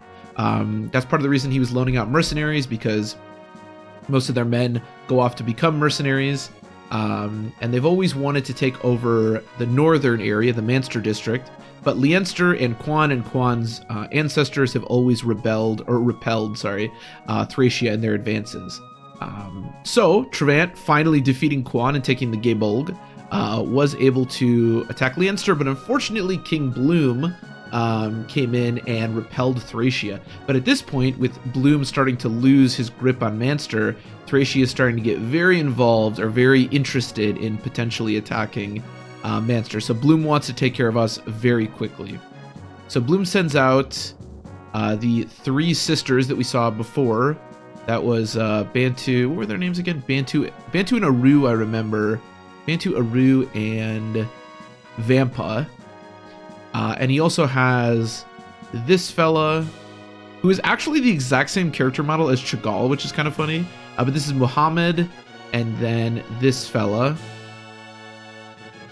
who actually looks a bit unique. He's Ovo. So he sends he sends Muhammad down here to attack Ulster, where Celis is, and he sends Ovo over here to attack Leinster, where Leif currently resides. And he also sends all 3 of these units over there. Now, Leif is able to repel Ovo, and Celis is able to come up here and repel Muhammad. These 3 units are also killed by the combination of Leif and Celis, and so now he's really freaking out. So he calls upon Ishtar. Now, we mentioned that he has 2 kids, Ishtar and Ishtar. We killed Ishtar in the previous chapter, but now he calls upon Ishtar. And Ishtar comes and she says, okay, Bloom, I will help you out. Or I guess she would say, Dad, I will help you out, but you have to give me the legendary tome that you're using. And he says, okay. So she heads out with the legendary tome and meets with Leif and Celis, who managed to repel her. Now, another really important character is going to show up. This is Julius, who looks eerily similar to Arvis. We don't know anything about him right now, but he basically shows up and says, Ishtar, please don't die. Come back with me to Granvale. And Ishtar says, well, I don't want to die, so I'll come back with you to Granvale. So they both leave. Julius is going to be extremely important later on, but right now we really don't know much of anything about him, so they're both gone. Now Bloom is feeling pretty bad because he just lost his Holy Tome, and he really has no way to defend himself against the forces of Leif and Celis. So he's pretty swiftly defeated, and we are able to take Connaught. Now, at this point, Trevant is feeling pretty good about his situation because Bloom has been deposed. And so he is going to go up here and attack Manster, as we can see. Now, he's going to send out this man and this woman, who is Altina. I actually meant to... 1 second here. Did I not get... I think I forgot to put... Give me one... Bear with me for one moment, please. This is a professional production, and I treat it as such. Wow, I actually didn't get a picture of... I meant to get a picture of Ced. I guess I didn't. Okay, let's take Lewin. So this isn't super important, but basically there's a person here defending Manster. It's Lewin's son. Well, I guess it doesn't have to be Lewin's son, depending on who you paired him up with. But yeah, he's being defended. It's actually not super important. But the point is Manster is being defended.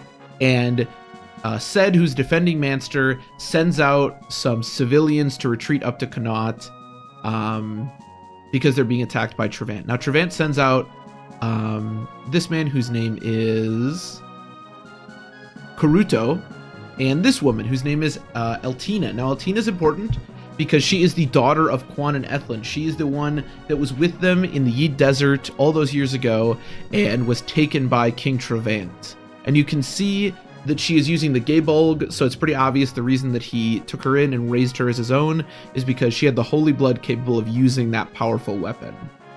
Now, they head up here, and their job is to attack Manster, but when Eltina gets to about here in the mountains, she doesn't feel too good about what's going on because she sees the civilians, and she doesn't want to just murder civilians. So Caruto's like, fine, I don't care. I'm going to go murder civilians. But of course, Celis and Leif come down here together with Ced and defeat Caruto pretty easily. Trevant leaves at this point. He feels good about the situation that's going on now. And Altina is not going to attack us because, again, she feels pretty bad about what's going on. So our final person to defeat is the man he left in charge of the castle down here, Makov. This is Castle Mies.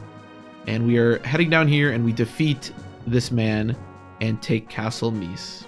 So this is the end of this chapter. Altina decides at the end that maybe it wasn't the best idea in the world for her to not pursue Castle Manster, because she sees now that Celis has invaded part of Thracia. We're now officially in Thracia, and it's pretty clear that next time we are going to have to basically destroy or defeat the Thracians and kill King Trevant, because there's pretty much no going back at this point, and he'll just attack Leinster if we don't. So that is the end of, I believe, Chapter 8, and we'll be moving on to Chapter 9.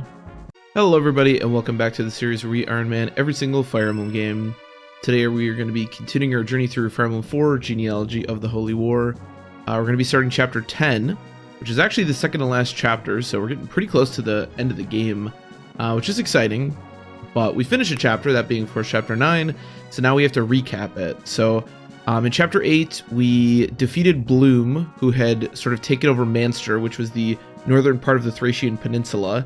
But King Trevant down in Thracia tried to take advantage of Bloom being killed and take over the entire Thracian peninsula. Thankfully, we were able to repel him at Mies Castle, which is where we find ourselves. Unfortunately, despite the fact that we would love to turn our attention straight to Granvale, right now we are going to have to defeat King Trevant of Thracia, because otherwise it's pretty likely he's going to try to attack Manster again, which we don't love. So we find ourselves in Mies up here, and let's get the most important players for this chapter. Right now we have Altina, who was on the previous chapter. There is King Trevant, and then this is Prince Arian.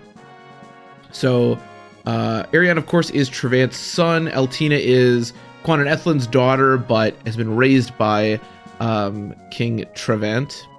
And then we're going to put these, so this is actually the sprite for Jill from Path of Radiance, but basically I just need some wyverns, because they're going to be flying all around, and this will be a good representation of that.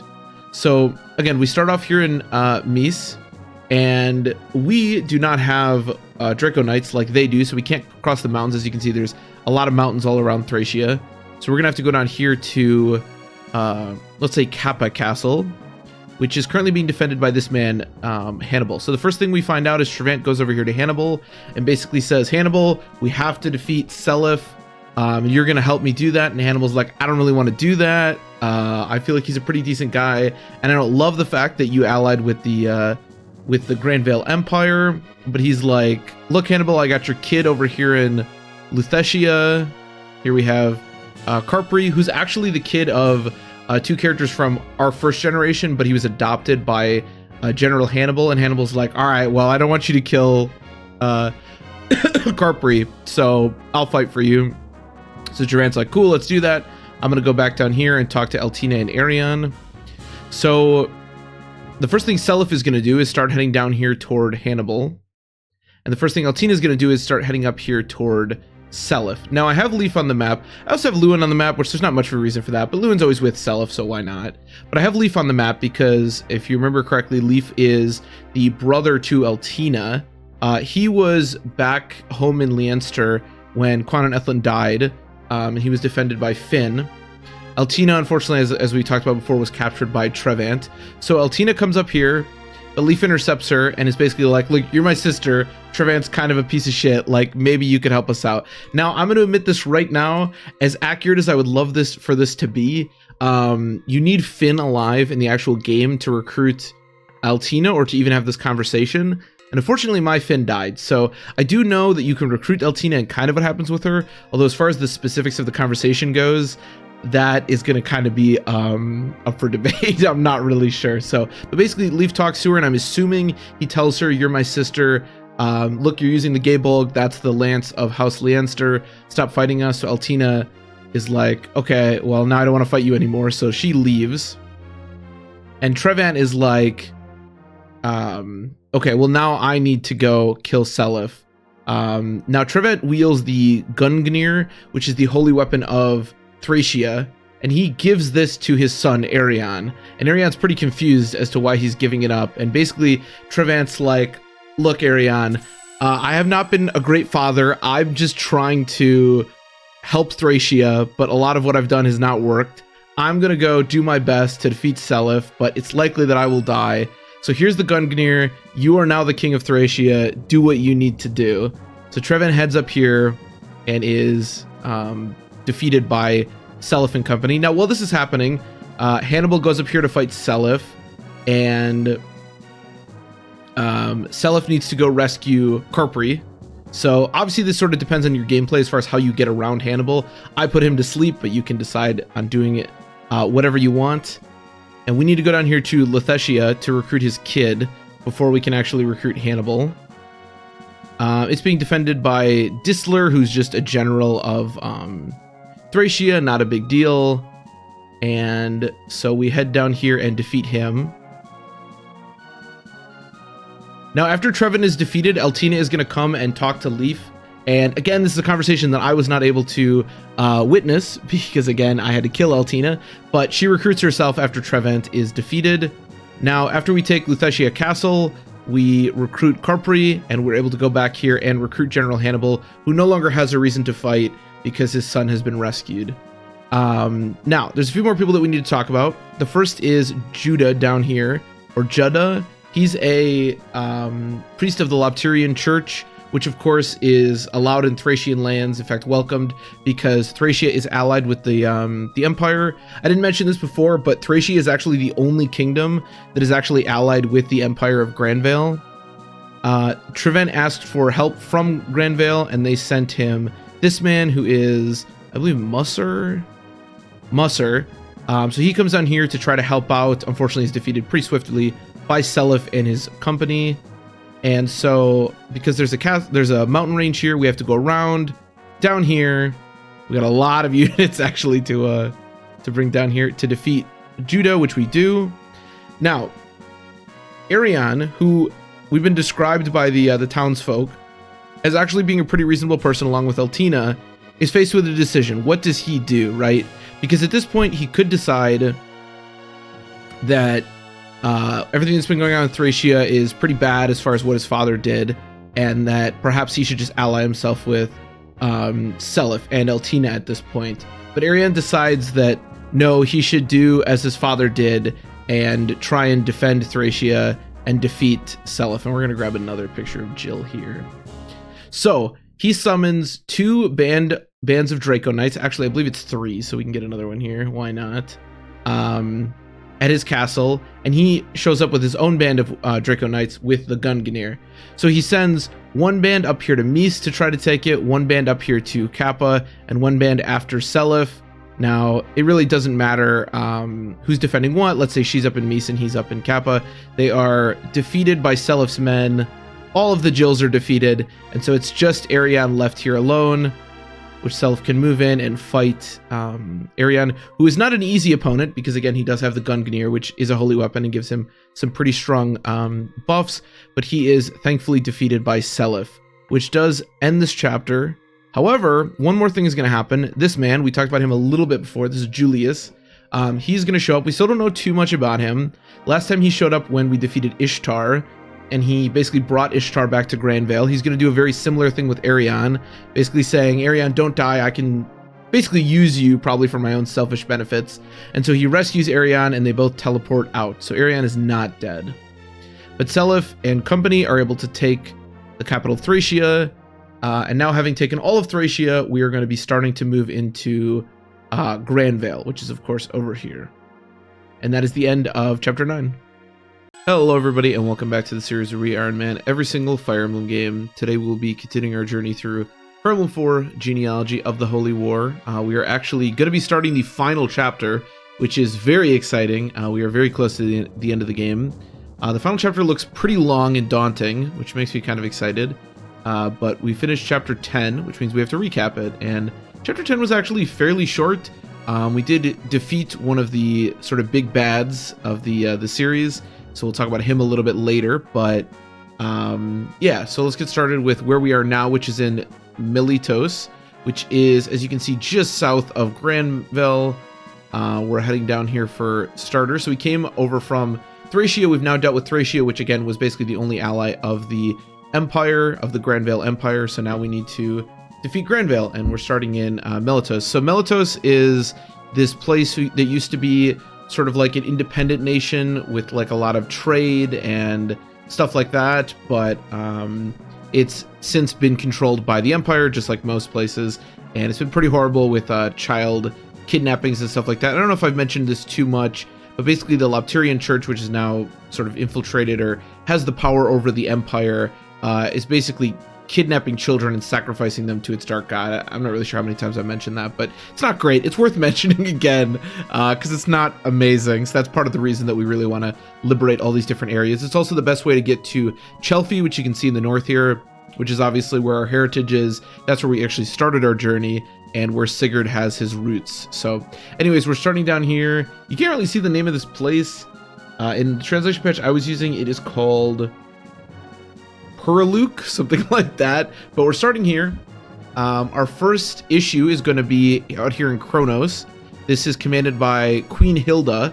Queen Hilda is the wife of King Bloom, who, if you remember correctly, we defeated back in Leinster. He was the commander of northern Thracia, so she's not too happy about us. Although, as we learned from some of the townsfolk, she is pretty horrible individual. And immediately we see some kids. So this is Fa from, is it Fa? Yeah, Fa from FE6. I was trying to get a kid sprite, but this is the best I could come up with. So Fa is just going to represent some kids for us. Basically, she's kidnapped some kids, ready to sacrifice them to, or at least send them off to be sacrificed to the Lapterian Church, but they managed to escape. And so Self needs to get over here really quickly to save them.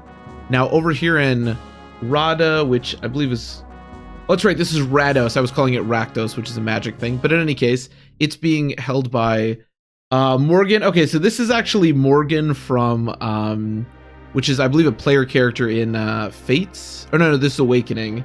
The actual person here is named Morgan, and I couldn't find a picture of him. So whatever. The point is, this is a general. I believe he's like a leader of the Lapterian Church.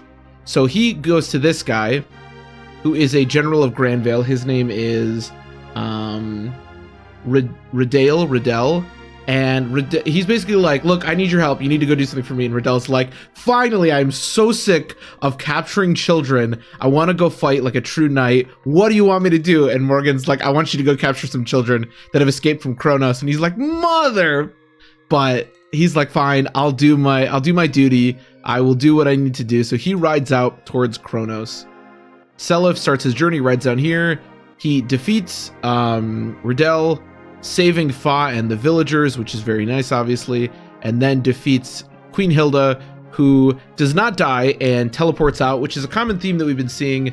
This happened with Ishtar, with Arion. There's some people that have been teleporting out of our clutches that we're going to be seeing in the final chapter, very likely. So she escapes. Once we take Kronos, we head down here to Rakdos and defeat Morgan, taking Rakdos for our own. Now, up here in Miletos, which is of course the next place that we're going to be going to, we see a few new faces, a few old faces actually. Here is Julius. Here is basically a person from the Lapterian Church. We have Arvis. This is, I don't think we've seen Arvis at all yet. Arvis obviously was pretty important in the first part. And then we have Ishtar down here. Now, Arvis initially goes to Miletos and is like, look, you need to free these children. I am really sick of these child hunts. I'm trying to stop them. I'm not okay with what's going on here. And Ishtar's like, I don't think that's a good idea. I don't think Julius would be okay with that. And Julius shows up and basically puts Arvis in his place. And so we get a lot of information on sort of the dynamic between Arvis and his son Julius here. I believe Manfroy also shows up here a little bit to speak with Arvis and Julius, but actually, okay, just had to make a quick cut there because I actually completely forgot about the fact that this conversation has a little bit to do with Julian. As I said, Manfroy is actually present for this and yells at Arvis. We were talking about that dynamic between Julius and Arvis. It seems pretty clear at this point that when Arvis became emperor, he had sort of idealistic or altruistic goals of sort of peace in the entire continent of Jugdral. But when he had his kid in Julius, who seems to kind of be the reincarnation of the dark god Lopter. We even see in this chapter that he has the holy weapon of the Lopterian church. He's basically put Arvis in his place, and Arvis understands that he cannot fight against Julius, and so he needs to just do whatever Julius says. And that's why the child hunts have been happening, even though Arvis attempts to stop them here and would like to stop them in general.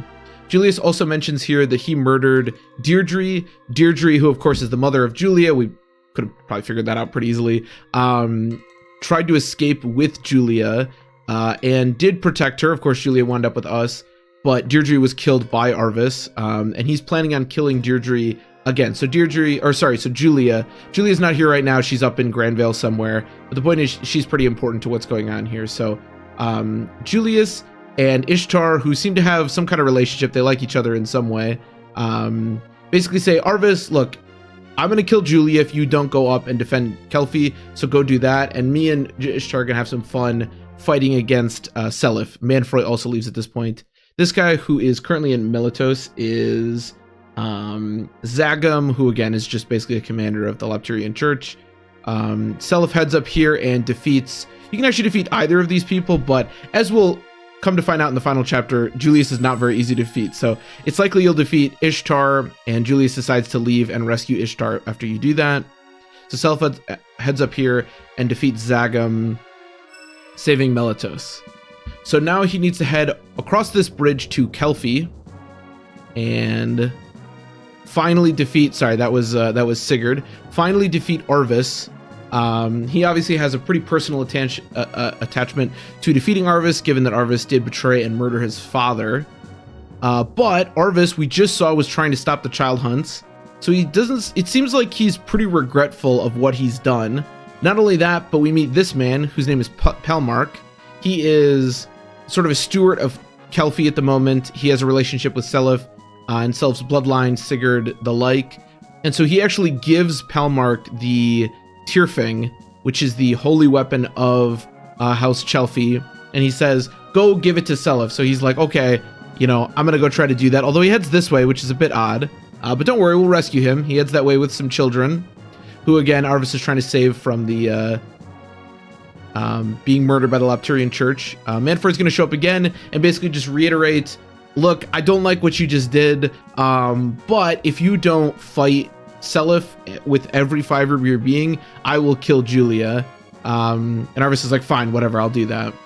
So Arvis is obviously a pretty tough individual. He wields the holy weapon of the Fala house, which I believe is called Fala Flame, which is not easy, but Celis manages to go up here and rescue Pelmark and the children of Chelfi, finally receiving the Tyrfing, which again is the holy weapon of House Chelfi, and then eventually manages to defeat Arvis, which again is sort of our first big bad that we were finally able to defeat and avenge our father. The final thing we have to do, or you can do, is go down here and talk to what are essentially the Force Ghosts, if you've watched Star Wars, but basically they're just the remnants of his mother and father and Deirdre and Sigurd. Honestly, they don't say too much. In fact, Sigurd says some sort of classist stuff about the commoners, which is classic Sigurd, but they're very, very happy and very proud of their son. They say some generic stuff about trusting your friends and that kind of good stuff, and Celis gets to, I guess, meet with his parents, which is nice.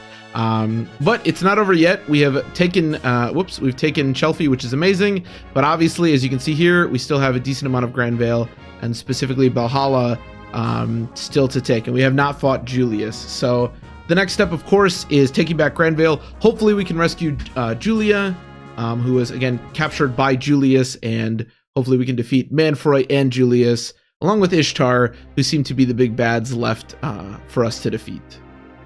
Okay, one more really quick thing that I want to mention, and I just totally forgot to mention, is Arvis and Julia's relationship. Now, I mentioned that Manfroy threatened to kill Julia if Arvis didn't fight Celis, but the question, of course, is why would Arvis care if he has no relationship to Julia? But Arvis, you know, even though what happened with Deirdre in Generation 1 was pretty shitty, he did truly love Deirdre, and so Julia, of course, being his and Deirdre's daughter, obviously makes him feel a pretty close attachment to her, especially considering the fact that Julius murdered the love of his life, Deirdre, and Julia is obviously their offspring. So the reason that he cared so much and she was so important to him is, of course, because she is his daughter, and Deirdre fought to protect her. So pretty important for sort of his motivations there. I figured I would throw that in there. Hello everybody, and welcome to the finale of our Fire Emblem 4 Genealogy, the Holy War chapter recap series. So normally the intro is a little bit different and I talk about how we're going to Iron Man the game, but we just finished the Iron Man, so there is no gameplay to be done. There won't be anything following this. This is just going to be the final chapter recap. We've done them for all the chapters. We should do them for the final chapter. So yeah, let's just get right into it. This is the final chapter. Last time we made our way through the southern part of Granvale into Kelphi or Chelphi, which is of course where Celis is from, and we need to make it up here to Belhalla, and we can put Julius right on the map here. He's the big bad, of course, and we need to defeat him. We pretty much at this point realize that Julius is the sort of reincarnation of Lopter, the Lopter bloodline or the Lopter dark god, whatever it may be, is inside of Julius, and we'll find out a little bit more about him and who the what the gods were, so to speak. We have Lewin with us, of course, as always. He's going to be useful in explaining stuff throughout this chapter. But the first thing that we need to do is go over and defeat the people over at Edda.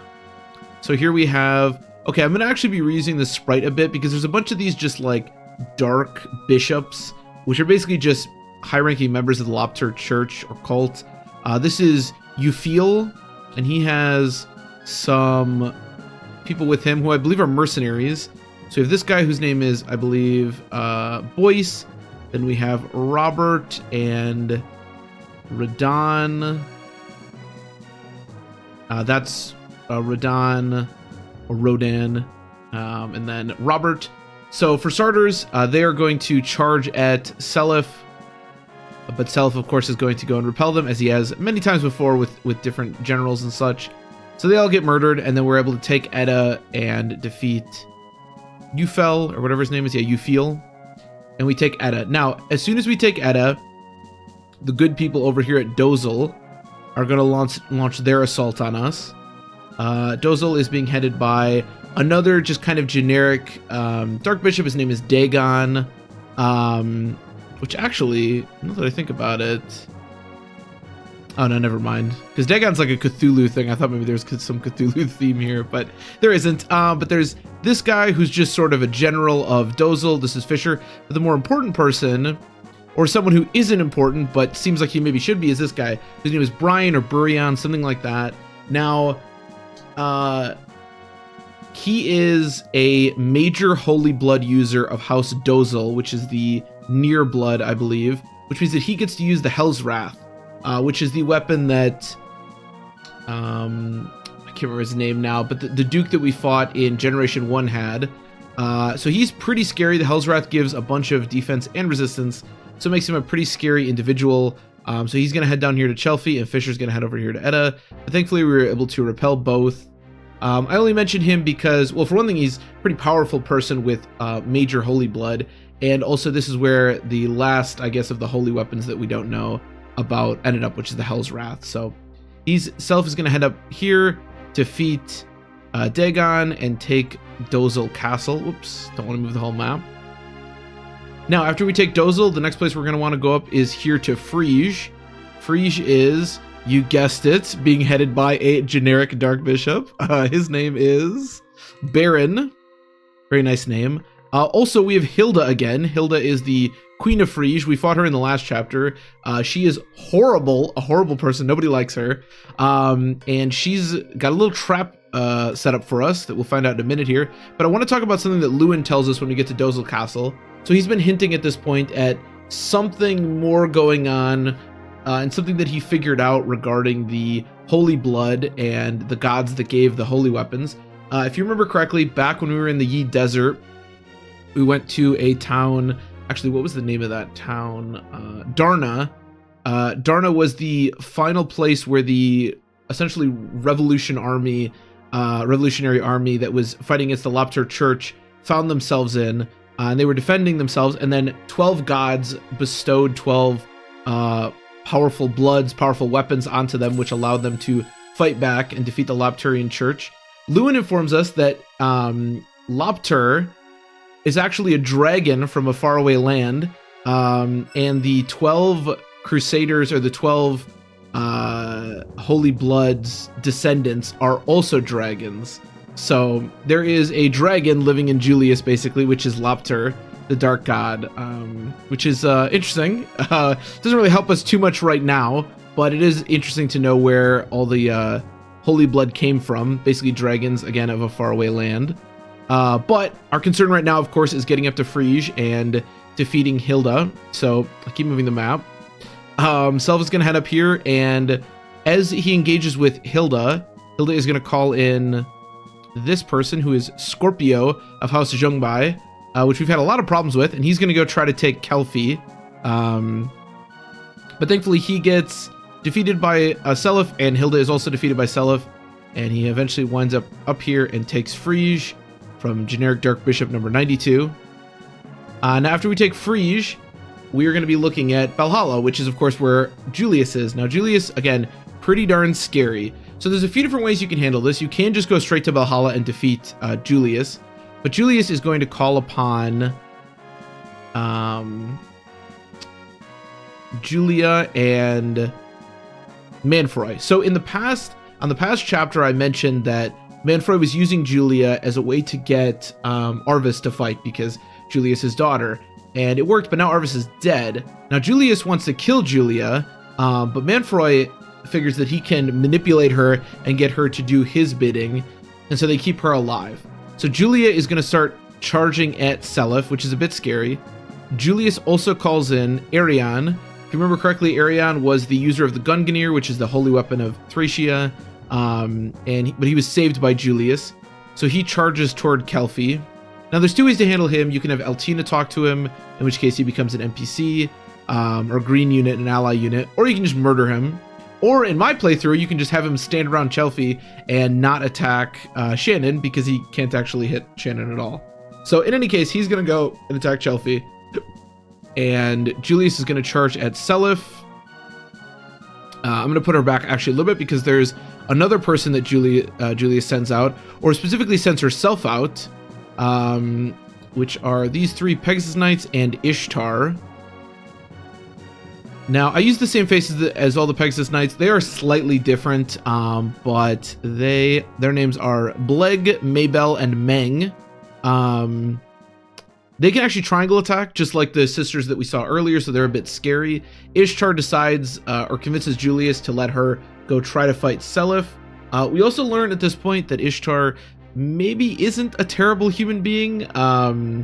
We learn that she's sort of been putting up a front for Julius, as she tries to help the citizens, the children specifically, that have been taken in these child hunts. So maybe Ishtar isn't the worst person in the world, but unfortunately she is going to come fight us with the holy weapon of House Frege, so we do have to defeat her along with her Pegasus Knights. They are all defeated.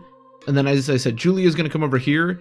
Now, we don't want to kill Julia, of course. We learn at this point, or we learned a little bit earlier that Julia is the descendant of Naga. Now, Lopter is the most powerful, or at least comparable to Naga as the most powerful of the dragons, but the way to defeat Lopter is to use Naga. Now the only person with major Naga holy blood is of course Julia, which is why she's so scary, which is why honestly Julius probably should have just killed her in the first place. And we also learned that Naga is being held in Velthamore, which is where Manfroy is. So we're gonna bypass Julia. You can put her to sleep or silence her or just run around her. And we're going to head up toward Manfroy. Now, Julius has some help with him. I didn't mention these guys yet. You can fight them before you go up by Manfroy or after. This is Skeletor and his gang. I wasn't really sure how to represent this, but basically he has some Dead Lords, which are, I believe they're like minor Holy Blood users of the different Holy Blood. They're basically just a bunch of different classes, and they're quite strong. Thankfully none of them have holy weapons, so you can defeat them pretty easily with your holy weapons, but they are all a bit scary. But they're hanging out around Julius, sorry. But we're gonna go up here and defeat Manfroy. Manfroy's actually pretty weak. As a unit, he's basically just a generic Dark Bishop, so not too difficult to defeat. And we're gonna enter Velthamore. Now, we can't open the chest that contains Naga yet, but we do learn that Arvis kept the key for it in the circlet that Deirdre had. which is currently on Julia. And thankfully, Julia is not crazy anymore because Manfroy's dead. So we're able to recruit her, and she's able to use the key to open up the Holy Naga Tome. Now, Naga makes her extremely powerful. It's a really, really strong tome, holy weapon. And so we're able to defeat the Dreadlords pretty easily. And then Julia is able to, with Celos' help, and maybe Lewin a little bit, defeat Julius, defeat the Dark Lord. It's actually kind of cool because if you fight with Naga, you have two sort of dueling dragons going at it. So Julius dies, as does the Dark Lord Lopter, and Seliph and Julia are able to take all of Granvale. And that is basically the end of the game. The final part of the game is everyone kind of saying their goodbyes. You have a lot of different people that go back to wherever they came from. Obviously, if you keep everyone alive, you have a lot of different royal lineages for the different parts of the continent. So hypothetically, there's going to be a lot of peace in the land because Seliph becomes the king of Granvale, and then you have these relationships with the people that become the kings of the different nations. Lewin also informs us, because his kids really want him to go back to Celis, that he can't go back to Celis and he needs to go on his own. Lewin is kind of an interesting character in second generation. Somebody informed me that apparently Lewin died in Belhalla along with Sigurd, but he sort of became the embodiment of Forseti, and so that's why he knows these things and he was guiding Seliph. I'm honestly not super familiar with this, but who Lewin is or what Lewin is in the second generation is kind of interesting, because he's not the Lewin from the first generation necessarily. But yeah, as I said, that is the end of Fire Emblem 4 Genealogy of the Holy War. As always, if you have anything to add or critique on this final part or any of the parts, feel free. I'm not sure if I'm going to do this for any other games, but it was a lot of fun to do for this game. So yeah, thanks everybody for watching. As always, I really appreciate it. We're going to be starting Thracia very soon here. So maybe look forward to that. But yeah, I will see you next time.